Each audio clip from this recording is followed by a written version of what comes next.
pemirsa si Ismanto, warga Lorong Kelapa Tigo, Kecamatan Kertapati, Palembang, terbaring kaku di kamar jenazah Rumah Sakit Bari, Palembang, sesudah menjadi korban pembunuhan dengan senjata landep sehingga mengalami luka tujah di punggung kanan sama di dagu oleh pelaku bernama Riko yang tak lain ngerupa ke tetanggonya dewe.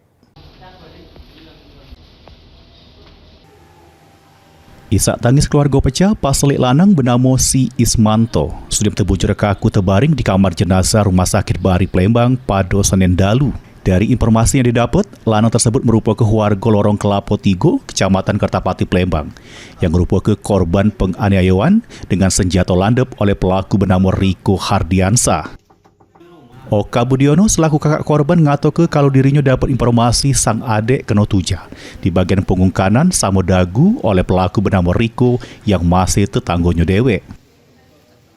Di rumah, terus di rumah lagi makan dipanggil ada yang dari Belarama gitu ya. Nah, dipanggil dia, katanya adik aku tuh lupa gitu terus udah tahu lupa mana kan kapan gini sih ada bacokan. Ada budak sana ngomong Riko katanya nganu. Oh, kita kenal dengan pelaku juga.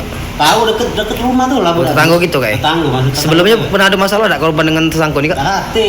Oke. Di bagian mana be luka tadi, Kak? Di sini.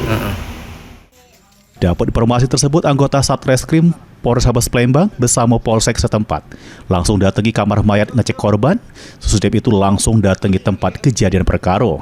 Pamapta SPKT Polrestabes Palembang Ibda Hendra membenarkan sudah ada penganiayaan yang menyebabkan korban meninggal dunia. Selanjutnya, kasus tersebut ditindaklanjuti Satreskrim Polrestabes Palembang. Memang tadi kami menerima adanya laporan terkait terjadinya pembunuhan.